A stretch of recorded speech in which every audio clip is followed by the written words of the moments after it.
كيف تعرف إذا تليفونك مخترق؟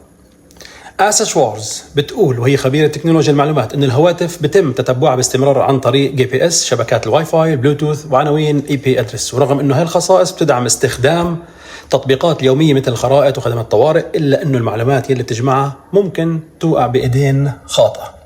علامات بتدل على إنه هاتفك ممكن يكون مراقب أو محكر: تشغيل تطبيقات بشكل تلقائي، استهلاك غير معتاد للبطارية أو نفاذها بسرعة، ارتفاع درجة حرارة الجهاز بشكل ملحوظ، سلوكيات غير طبيعية مثل فتح نوافذ أو رسائل دون تدخل المستخدم.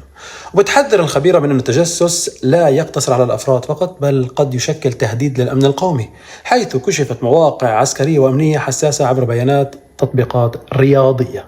طيب السؤال الأهم، كيف بنحمي أنفسنا؟